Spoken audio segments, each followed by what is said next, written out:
नमस्कार दोस्तों, स्वागत है आपका daily one topic by AK YouTube channel पर नए हैं तो सब्सक्राइब करके बेल आइकन प्रेस जरूर कर लेना। साथ में नीचे टेलीग्राम का लिंक है, उसको ज्वाइन कर लेना और प्लेलिस्ट के लिंक भी नीचे डिस्क्रिप्शन में दिए गए हैं। आप अपने सुविधा अनुसार उन पर क्लिक करके वीडियोज़ का आनंद उठा सकते हैं। देखिए दोस्तों, बेंथम पर हमने पिछले वीडियो नोट्स में भी बातचीत की है, इसमें भी हम बातचीत करेंगे। अगले वीडियो नोट में हम बेंथम में महत्वपूर्ण वन लाइनर प्रश्न आपके लिए लेकर आ जाएंगे। इस वीडियो नोट में हम जो बातचीत करने वाले हैं, इसको जानने के लिए आपको वीडियो पूरा देखना पड़ेगा, क्योंकि वीडियो के लास्ट में कुछ बेंथम के लिए कहे गए महत्वपूर्ण कथन है जो भिन्न भिन्न विद्वानों ने कहे हैं। चलिए शुरू करते हैं आज का ये वीडियो नोट, बने रहिएगा। देखिए, बेंथम के अनुसार दंड व्यवस्था की बात करेंगे, बेंथम के अनुसार जेल में सुधार की बात करेंगे कि बेंथम किस प्रकार से चाहते हैं कि दंड व्यवस्था कैसी रखी जाए ताकि उसका प्रभाव एक सकारात्मकता के साथ में देखा जा सके। ठीक है, तो अमूमन क्या होता है कि कोई भी व्यक्ति यदि गलत कार्य करता है, ठीक, तो उसके ऊपर एक दंड व्यवस्था बनाई हुई होती है। उस दंड व्यवस्था के अनुसार उसे सजा दी जाती है। अब बेंथम उस सजा के बारे में क्या कहते हैं वो हम देखने वाले हैं। बेंथम के समय दंड व्यवस्था जो थी बहुत कठोर थी। बहुत कठोर का मतलब ये है कि छोटे छोटे अपराधों के लिए भी उसको फांसी की सज़ा या कह सकते हैं मृत्यु दंड तक दे दिया जाता था। ठीक है, मतलब कोई छोटा सा अपराध है उसके लिए भी उसको मृत्यु दंड का प्रावधान था। तो मतलब बेंथम का समय जो था, जिस समय पे बेंथम थे, जिस समय पर उन्होंने इसको एहसास किया, अपने विचार दिए, उस समय की हम बात कर रहे हैं। तो दंड व्यवस्था काफ़ी कठोर थी। कठोर का मतलब अपराध छोटा सा लेकिन सज़ा बहुत बड़ी दे दी गई। ठीक है, वैसे होना क्या चाहिए, अपराध के अनुपात में ही सज़ा मिलनी चाहिए, है ना। चोरी की है तो चोरी जैसे सज़ा, किसी की जान ली है तो उसके हिसाब से सज़ा, मतलब अपराध के अनुपात में ही सज़ा मिलनी चाहिए। दंड व्यवस्था उसी को कहेंगे, वरना एक चोरी करने वाले को और एक हत्या करने वाले को आप एक सी सज़ा दे रहे हैं। ठीक है, तो उसको बेंथम ने सुधार करने की बात कही है। तो बेंथम दंड को क्या मानते हैं, एक बुराई मानते हैं। देखिए, ये जो लाइनें हैं ना, यहाँ पर जो मैं बोल रहा हूँ, जो ये ड्रॉ कर रहा हूँ, ये जो लाइन है ये प्रश्न बनकर आपके सामने आ जाएंगी। इसलिए कहता हूँ वीडियो को देखा करें ध्यान से और समझा करें, है ना। बेंथम ने दंड को क्या माना, एक बुराई माना। बेंथम कहते हैं कि दंड क्या है, एक स्वयं एक बुराई है। मतलब ये अपराध को ख़त्म करेगी इस बात की तो गारंटी नहीं है, लेकिन जिस प्रकार से दंड व्यवस्था है उस प्रकार से वो अपराधी और सघन अपराध कर सकता है, वो और ज़्यादा बड़ा अपराधी बन सकता है। तो बेंथम दंड को एक बुराई मानते हैं। वे कहते हैं कि अधिक दंड देने से लाभ तो होना नहीं है, कुछ हानि अधिक हो सकती है। मतलब हम दंड क्यों दे रहे हैं, दंड इसलिए दे रहे हैं कि समाज को उस व्यक्ति से कोई हानि ना हो। लेकिन बेंथम कह रहे हैं कि यदि आप दंड अधिक देते हैं, दंड की मात्रा बहुत ज़्यादा रखते हैं, तो फिर आप लाभ की आशा मत करिएगा, उससे हानि होगी और हानि भी अधिक होगी। ये कौन कह रहे हैं, बेंथम कह रहे हैं। पहली बात तो ये समझ लीजिए यहाँ पर थोड़ा सा रुक कर कि दंड व्यवस्था कठोर थी बेंथम के समय, और बेंथम ने दंड को क्या माना, एक बुराई माना है। और वो ये भी कहते हैं कि अधिक दंड देने से हानि होती है। ठीक है जी, यहाँ तक कोई दिक्कत नहीं है। तो बेंथम के अनुसार दंड के नियम और लक्षणों की संख्या कितनी बताई उन्होंने, 12 मतलब 12 ही दंड के नियम और 12 ही दंड के लक्षण बेंथम ने बताए हैं। अधिक दंड देने से क्या होता है, लाभ के बदले हानि होगी। और दंड के 12 नियम और 12 ही लक्षण किसने बताए हैं, बेंथम ने। प्रश्न ध्यान में रखिएगा, ये पॉइंट ध्यान में रखिएगा कि दंड के नियम और लक्षणों की संख्या कितनी बताई है, 12। ओके। अब बेंथम कहते हैं कि दंड जो है वो पक्षपात रहित होना चाहिए, मतलब निष्पक्ष दंड दिया जाना चाहिए। दंड देते समय किन बातों का ध्यान में रखने चाहिए कि पहली बात तो ये कि जो ये दंड दिया जा रहा है, इसमें जो उन्होंने गलत कार्य किया है किसी भी नागरिक ने, किसी भी व्यक्ति ने, तो उसमें अपराध जो है उसकी प्रकृति कैसी है, वो किस प्रकार का अपराध है, क्या परिस्थिति रही होंगी कि जिसमें उससे वो अपराध हो गया। अपराध करने का उसका कोई एम था क्या, कोई उद्देश्य था क्या, कोई मोटिव था क्या, और अपराध से किस प्रकार के व्यक्ति को हानि पहुंची है। मतलब अपराध से जिस व्यक्ति को हानि पहुंची है वो व्यक्ति कैसा है, इन सभी बातों को ध्यान में रखकर दंड का निर्धारण करना चाहिए। ये कौन कहते हैं, ये बेंथम कहते हैं। और दंड कैसा होना चाहिए, पक्षपात रहित होना चाहिए, निष्पक्ष होना चाहिए। क्लियर, यहाँ तक कोई दिक्कत है क्या, नहीं दिक्कत है ना, तो वीडियो को लाइक कर दो। कर दो, दबा दो अंगूठे को, ठीक है। तो दंड को सार्वजनिक रूप से देना चाहिए। दंड एकांत में ना देकर कैसे दोगे आप? सार्वजनिक रूप से दंड देंगे। और दंड व्यवस्था यदि आपने उचित बना रखी है तो अपराधी सुधर सकता है। मतलब सुधारवादी दंड व्यवस्था की बात करते हैं कौन? बेंथम।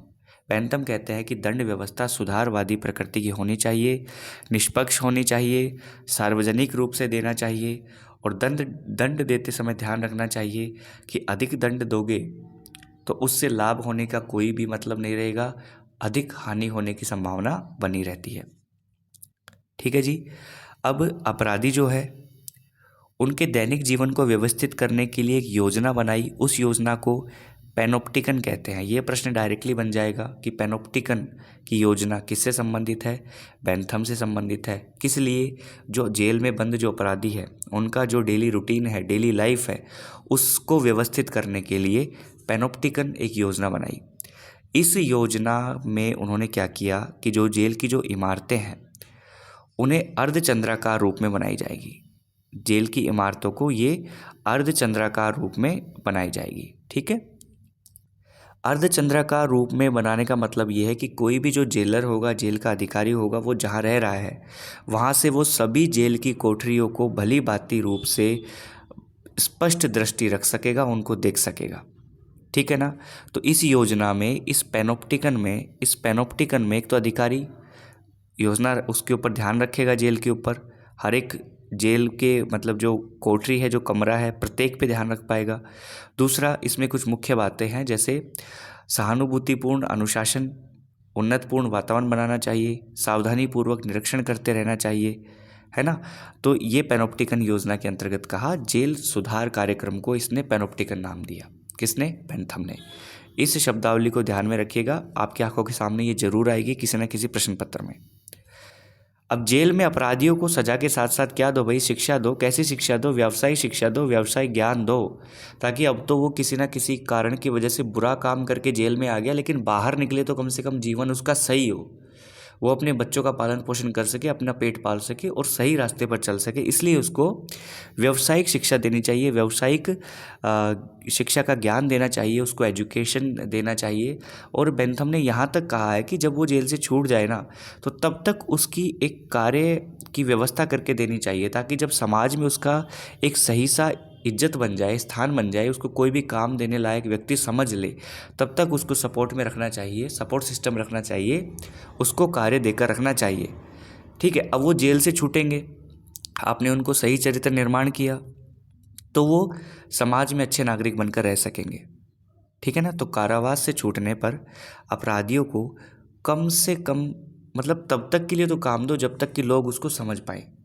जब लोग उसे समझ लेंगे कि भाई ये तो मतलब सही व्यक्ति बन गया, तो चलो इसको हमारे साथ काम में रख लेते हैं। अदरवाइज कोई कैदी छूट के आया जेल से, तो उसको कौन अपनी फैक्ट्री में, कौन अपने इंस्टीट्यूट में काम देगा। इसलिए कहते हैं कि उसको सपोर्ट सिस्टम पे रखना चाहिए, ताकि वो पुनः विश्वास उत्पन्न करके लोगों के दिल में अपनी जगह बना सके और एक सम्मानजनक जीवन व्यतीत कर सके। ठीक है। अब जो ये बेंथम के जो ये सुझाव थे, ये बड़े अटपटे से थे कि भाई जेल में यदि व्यक्ति को आप ऐसी सुविधाएं दोगे तो फिर वो तो कैदी कहाँ रहा। सज़ा दी जाती है, उसको परेशान किया जाता है ताकि वो जुर्म दोबारा ना करे। बेंथम तो कहते हैं कि यदि आप उसको अधिक सज़ा दोगे तो फिर वो और ख़तरनाक हो जाएगा। यदि उसको सुधारना है तो आपको बिजनेस एजुकेशन, व्यावसायिक शिक्षा या फिर नैतिक शिक्षा या इस प्रकार की एजुकेशन प्रणाली अपनानी पड़ेगी, ताकि वो समाज में जब बाहर छूट के जाएगा तो अच्छा नागरिक बन सके। उसका चरित्र निर्माण करना चाहिए, जेल में बिगाड़ने का काम नहीं होना चाहिए, जेल में उसका चरित्र बनाना चाहिए, ऐसा माहौल बनाया जाए। ठीक है। तो बेंथम के समय पर ये बेंथम ने जो पैनोप्टिकन के तहत जो भी बातें कही, इसको लागू करने में बहुत दिक्कत हुई अधिकारियों को, वो लागू नहीं कर पाए। लेकिन जैसे जैसे समय निकला तो जितने भी जेल हैं, जितने भी कारागार हैं, उनके अंदर फिर धीरे धीरे व्यापक स्तर पर सुधार किया गया। ठीक है ना। सुधार उनके स्थान पर ही हम कहें तो जो इंडस्ट्रियल स्कूल हैं या फिर कह सकते हैं सुधारशाला है, जहाँ पर सुधारने की बात की गई है लोगों को, तो उनकी स्थापना भी हुई। बेंथम के पैनोप्टिकन से ही वो प्रेरित हुए। ठीक है, और सुधार केंद्र खुले, ये हम कह सकते हैं। ठीक, तो बेंथम के दंड व्यवस्था और जेल सुधार संबंधित ये कुछ पॉइंट थे जहां मैंने आपको बताया कि दंड के नियम और लक्षण 12 बताए, दंड को स्वयं बुराई बताया, कहा कि एक पीड़ा का एक कारण है, और दंड जब देना चाहिए तो ये देखना चाहिए कि भाई इस हिसाब से देना चाहिए दंड की अधिक से बड़ा कष्ट निवारण हो सके। ऐसा नहीं कि आपने जो जुर्म किया है उससे बड़ा उसको दंड दे दिया, तो फिर क्या होगा, फिर मामला उलट जाएगा, वो व्यक्ति नहीं सुधरेगा, वो व्यक्ति और बिगड़ जाएगा। और पैनोप्टिकन का जो इन्होंने ये नाम दिया, इसके अंदर जो इन्होंने कुछ बातें बताई जेल सुधार के लिए, वो उस समय पर लागू नहीं है उसकी, लेकिन अब व्यापक स्तर पर उसको लागू किया जा चुका है। ठीक है, तो पैनोप्टिकन को ध्यान में रखिएगा, 12 का फॉर्मूला वाला ध्यान में रखिएगा। दंड देते समय 4 बातों का ध्यान रखना चाहिए, ये बेंथम ने कहा, इसको ध्यान में रखिएगा। और दंड को स्वयं बेंथम क्या मानते हैं, एक बुराई मानते हैं, इसे ध्यान में रखिएगा, और पैनोप्टिकन को ध्यान में रखिएगा। ठीक है, अब कुछ महत्वपूर्ण कथन है यहाँ पर, चलते चलते बात कर लेते हैं कि बेंथम एक महान दार्शनिक नहीं था, यद्यपि वह एक विडंबना है कि वह दर्शन के इतिहास में एक महत्वपूर्ण स्थान रखता है।